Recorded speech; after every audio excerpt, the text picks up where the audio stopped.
I decided to use a different voice note. So, the personal aspect of what I was saying, it does not involve in this because I might be, really good in the explanation. I might just, decide to send this as well to the main channel.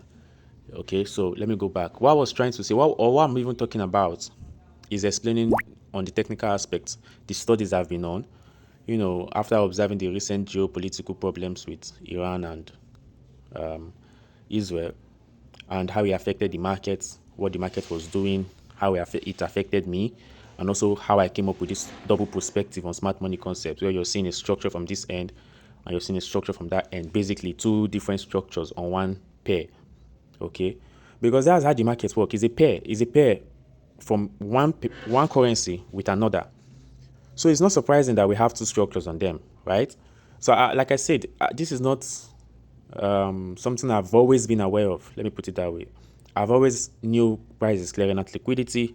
That's a model. That's a concept in smart money. That's something that happens.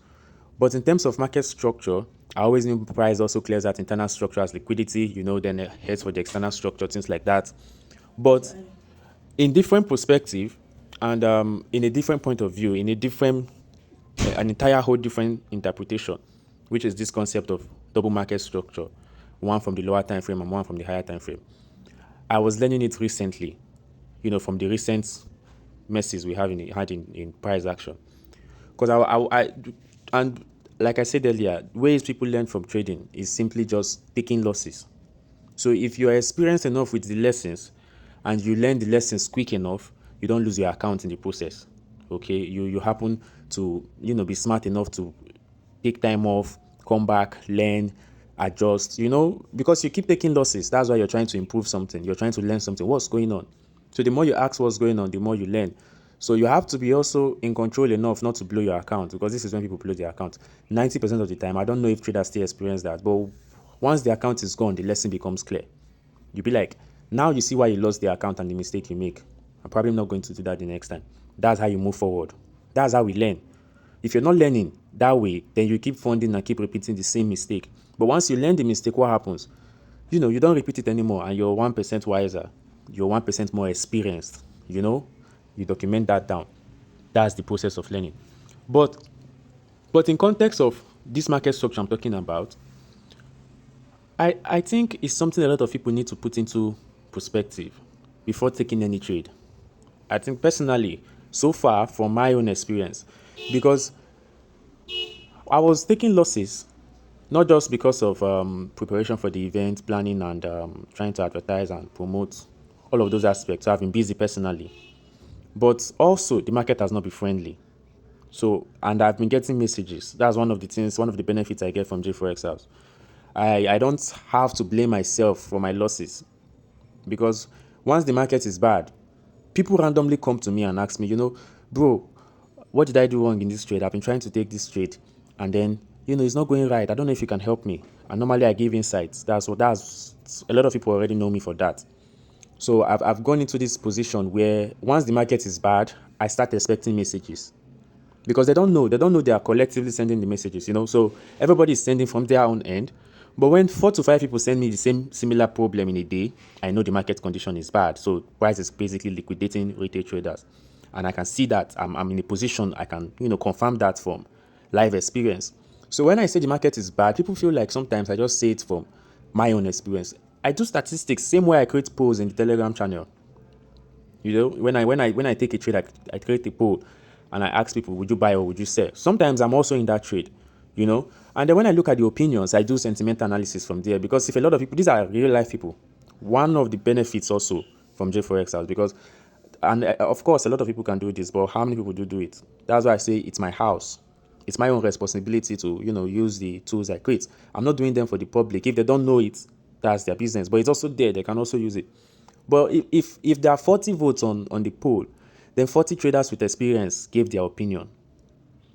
You would need a hall of 40 experienced traders to give their opinion on a single trade. That's already Wall Street. You're already on Wall Street. You understand? You're already in the DEX. You're already in that position, because you're having 40 experienced traders. When I say experience, I didn't say experts. Experience are people who have been in the field as well. They understand what candlesticks are. They understand how to read those data. So if they're giving their opinion, basically, they're trying to say from their own experience. So we have 40 experience, and I'm sure nobody learns this from, some people say they're self-taught, but everybody learns from somebody's experience. So we are all experienced traders. It's just different levels of experience. So I use those data too. And from those data and from the information I started getting, I started observing that whenever there are strong fundamentals like the geopolitical news, structure is always two-sided. Sorry, let me say that again. Whenever there are geopolitical crisis, whenever we have crisis like this, because both ends are trying to liquidate, they're trying to accumulate funds. Because, and it doesn't matter if the crisis is on the pair. Let me say, for example, I know it's Iran and US that are having crisis. Okay, so why is Euro USD having double liquidity positions? Why are they having double meaningful market structures? Why do you have to be observant of that on Euro USD when it's Iran and Israel having problem? It's simply because there are multiple investors and factors involved from the end of US and from the end of Iran. So they are not the ones doing the liquidation. They are simply the ones hosting the show. The investors, the people we call smart money, the people behind the algorithm are liquidating.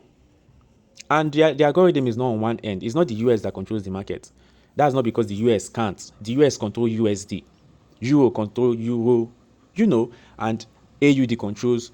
That's why they have their currency pairs. So when Euro is intending on liquidating, USD is also intending on liquidating because of the tension. They're trying to both gain from the tension and everything.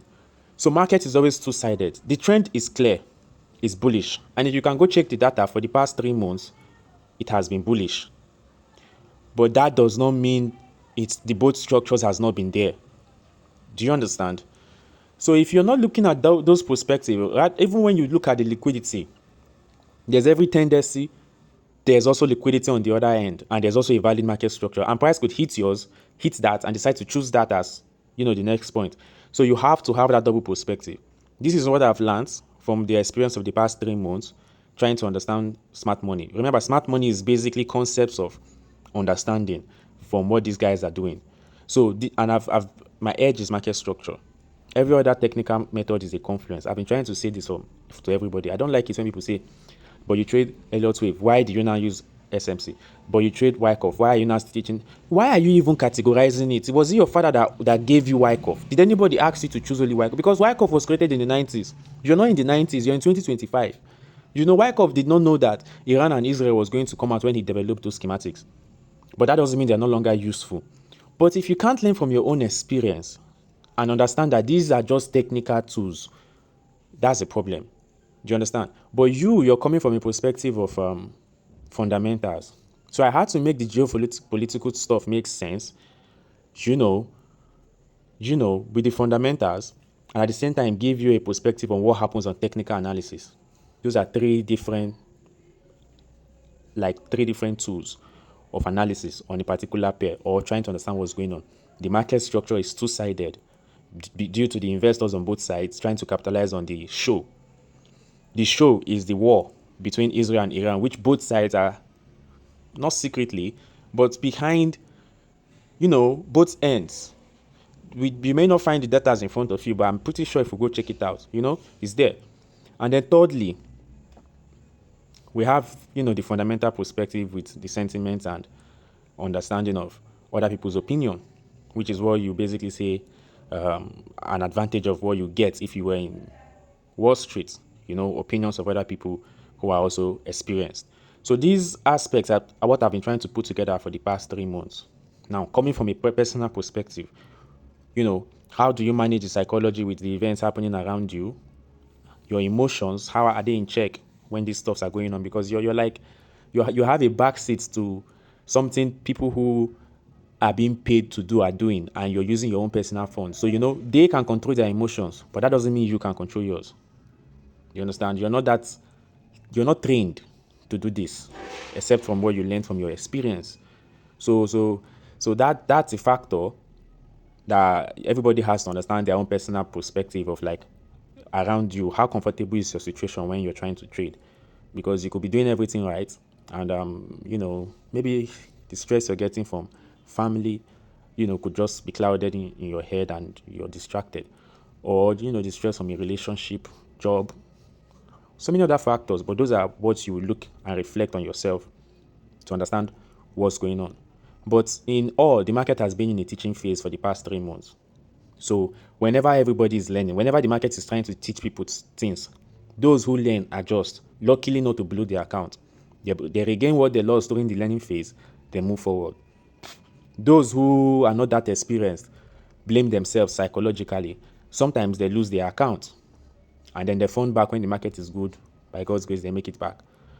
Why some don't even make it at all. Some quit. During these past 3 months, some people have quit trading. That's how the game works. That's how the system works. So that is from the perspective of from the market, from technical analysis, what's been going on, what have I been doing for the past 3 months? This is it. Personally, I've had events to plan, I've had a platform to take care of, I've had a community to build. I've been doing a lot of things in my own personal aspects, but those are my own personal aspects, and I'm not saying they're affecting me, I'm handling them. But this is something everybody looks into, as a trader to make sure that they make their money right. Overall, in the past 2 months, I've been in a drawdown, but that's still below 3%, So that's something I could recover once everything is in check. But that's how low it gets when you want to learn for me. For me, that's how low it gets. That's when I say I'm in a learning phase. But when I'm in a profitable phase, when I'm in a calm phase, when I'm in a, this is the phase, is a much different story. But this is the game. This is how it works.